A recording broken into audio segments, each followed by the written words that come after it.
आपका कुछ एलडी जैसा ही है यहाँ पे।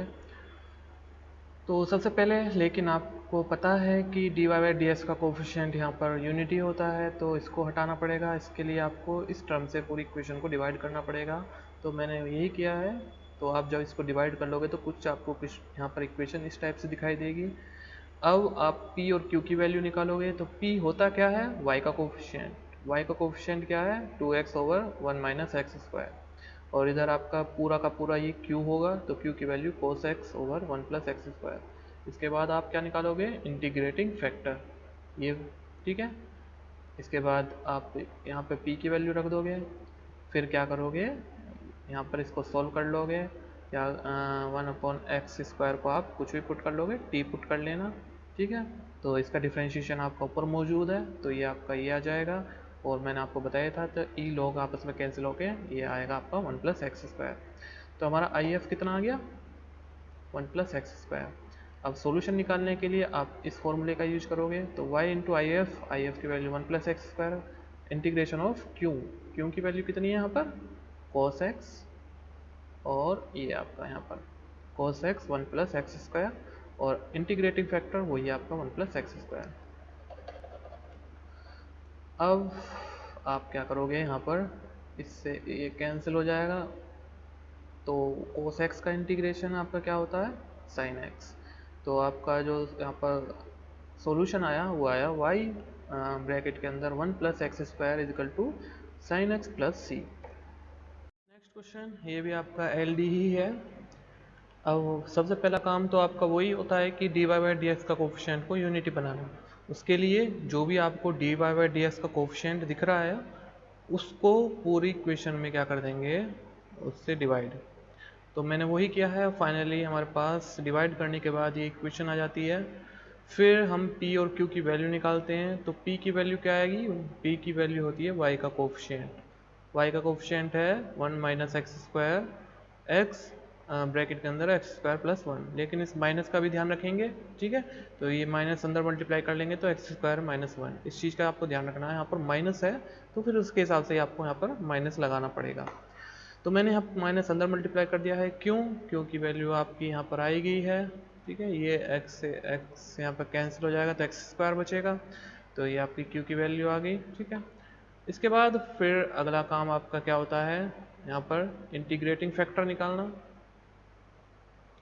तो मैंने यहाँ पर इंटीग्रेटिंग फैक्टर को निकाल लिया है। फॉर्मूला ये रहा आपका, इसमें p की वैल्यू को पुट किया, ठीक है। और p की थोड़ा सा इसको हमने यहाँ पर क्या किया, ऊपर नीचे x से मल्टीप्लाई और डिवाइड कर दिया। क्यों किया ये अभी मैं बताऊँगा। क्योंकि हम क्या करने वाले हैं, यहाँ पर x² को t से रिप्लेस करने वाले हैं और इसका डिफ्रेंशिएशन करेंगे इस चीज़ का। तो ये आपका यहाँ पर ये डिफ्रेंशिएशन आ जाएगा, ठीक है। ऐसा इसलिए क्या, ताकि हमारी जो यहाँ पे इंटीग्रेशन है वो आसानी से सॉल्व हो जाए। तो जहाँ भी आपको x² दिख रहा है वहाँ पर आप उसको t से रिप्लेस कर दोगे, और ये आपका जो x है, ठीक है। तो पूरा जो आपका सॉल्व करने के बाद यहाँ पर ये आ जाएगा। ये हमने इसलिए किया था, यहाँ पे जो x ऊपर x का मल्टीप्लिकेशन किया था ना ऊपर नीचे, वो इसलिए क्योंकि यहाँ पर सिंगल x था, ठीक है, जो कि एक प्रॉब्लम खड़ी कर देता। इसको हम क्या कर रहे हैं, जब हम रिप्लेस कर रहे थे x² इक्वल टू t, तो यहाँ पर भी हमें x² बनाना पड़ेगा। तो इसलिए इसको x² बनाने के लिए ऊपर नीचे x से मल्टीप्लाई कर दिया। और इससे फ़ायदा ये हो रहा था कि x² का डिफ्रेंशिएशन हमें ऊपर ही, ये x जो आ रहा है सिंगल, ये x² का डिफ्रेंशिएशन हमें मिल गया यहाँ पर। तो यहाँ पर हमें ये इक्वेशन मिल जाती है। इसके बाद पार्शियल फ्रैक्शन का कॉन्सेप्ट यहाँ पर यूज़ करेंगे, सब टर्म को अलग अलग लिख लेंगे, ठीक है।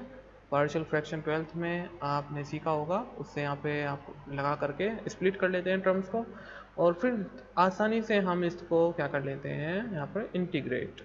तो ये आपका इंटीग्रेशन करने के बाद ये आ जाएगा। अब लॉग की प्रॉपर्टी लगाते हैं, क्योंकि माइनस में है तो ये चीज़ जो है, पहले तो ये 1/2 है, ये यहाँ पे जाएगा तो ये आपका हो जाएगा 1/2, ठीक है, पावर में पहुँच जाएगा इसके। अब यहाँ पर ये 1/2 में चला गया। अब क्योंकि log 1 प्लस टी और log t की पावर 1/2 ये माइनस में है तो ये डिवाइड में चला जाएगा, ठीक है। 1/2 को हम इस तरह से भी लिख सकते हैं, तो यहाँ पर चला गया।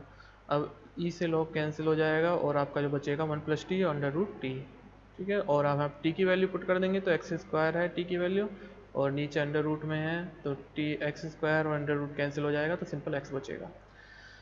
अब आपका इंटीग्रेटिंग फैक्टर तो ये आ गया। इसके बाद आप क्या करोगे, जो कंप्लीट सॉल्यूशन निकालने वाला फॉर्मूला होता है उसको अप्लाई।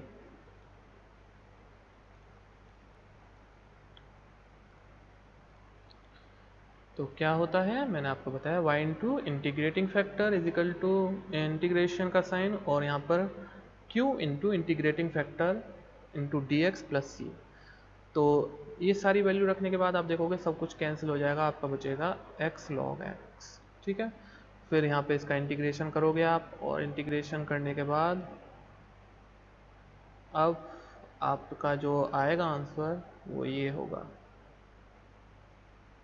ठीक है, तो इस तरह से ही हमें यहाँ पर सॉल्व करना था। अब ये जो क्वेश्चन है ये थोड़ा सा अलग है तो एलडी ही, लेकिन इसमें जो यहाँ पर दिक्कत है वो मैं आपको बताऊंगा। तो हम क्या करते हैं सबसे पहले, क्योंकि अब आप देख रहे हो कि एलडी की फॉर्म तो इस तरह से नहीं होती है।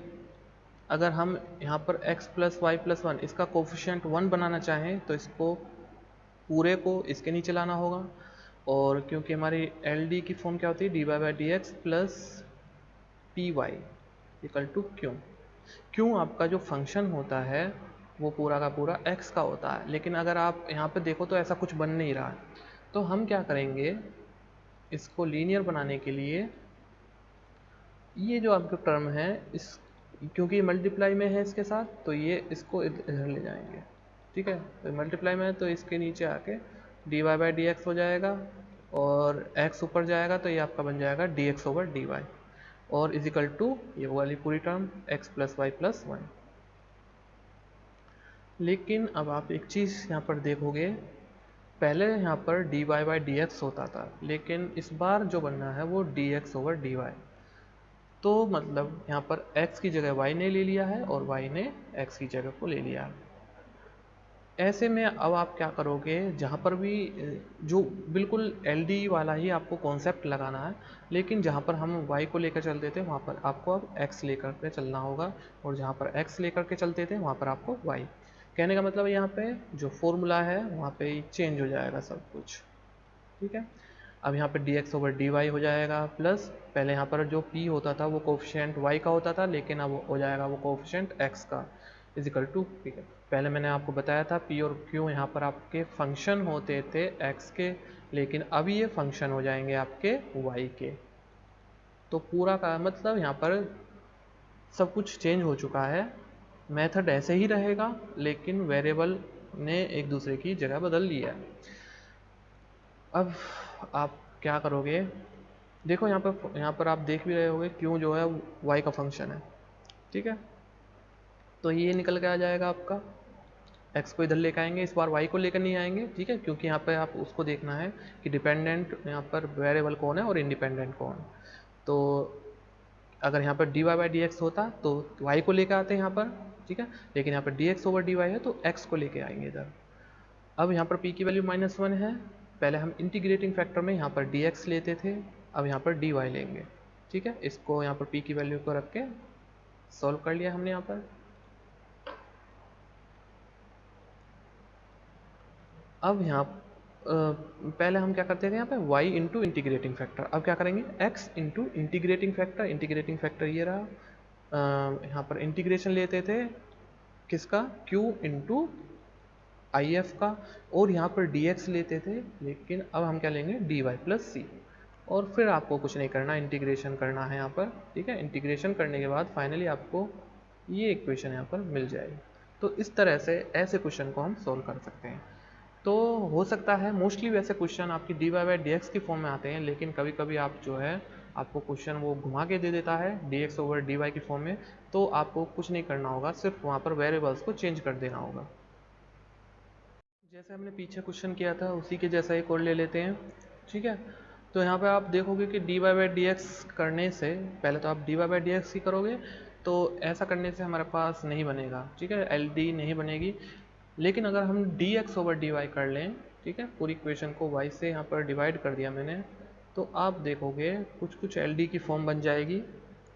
ठीक है, लेकिन यहाँ पर d x over d y आया, तो सबसे पहले d x over d y का कोफिशिएंट जो है उसको यहाँ पे यूनिटी बनाएंगे। उसके लिए हम क्या करेंगे, इस टर्म से पूरी इक्वेशन को डिवाइड कर देंगे।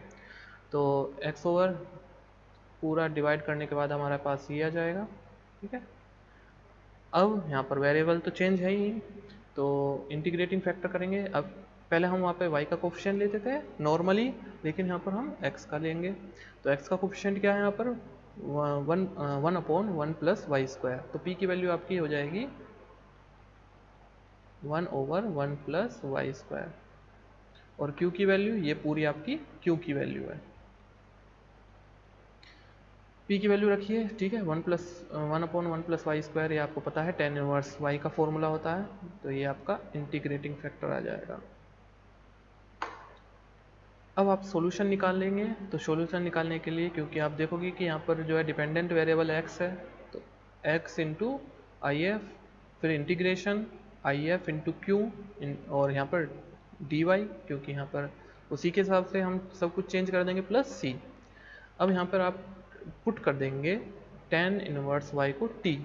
ठीक है, tan इनवर्स y को इसका डिफ्रेंशिएशन करेंगे, तो आपको पता है tan इनवर्स y का डिफ्रेंशिएशन होता है 1/1 + y²। ठीक है, तो इन सब को, ये जो वैल्यू है इनको सब यहाँ पर रख देंगे। तो फाइनली आपके पास जो इक्वेशन आएगी वो इस टाइप की होगी,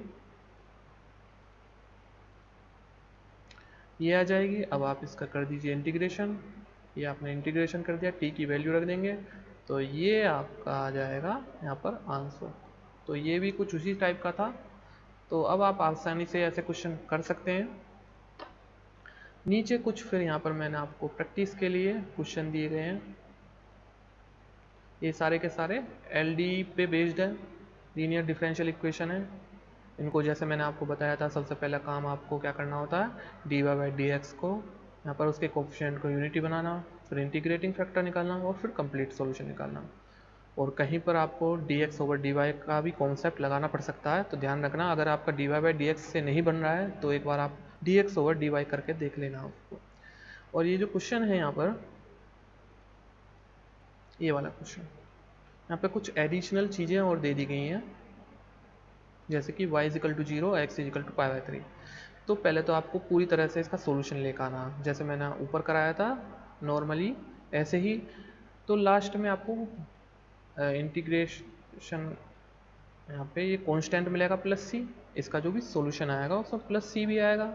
ठीक है, तो आप क्या करोगे, इस +c की वैल्यू को निकालोगे। कैसे निकालोगे, y की वैल्यू जो भी यहाँ पर आपके पास इसका सॉल्यूशन आएगा उसमें y की वैल्यू को 0 पुट कर दोगे, x की वैल्यू को π/3 पुट कर दोगे, तो यहाँ पे c की वैल्यू आ जाएगी। तो अब आप क्या करोगे, जो c की वैल्यू आई है उसको उसी वहाँ पर जो सॉल्यूशन आया रिप्लेस कर दोगे c की वैल्यू को, जो भी आएगा यहाँ से, और आपका फिर आंसर आ जाएगा। तो बस यहाँ पर ये इतना ही है, और ये आपकी लीनियर डिफरेंशियल इक्वेशन यहाँ पर ख़त्म होती है।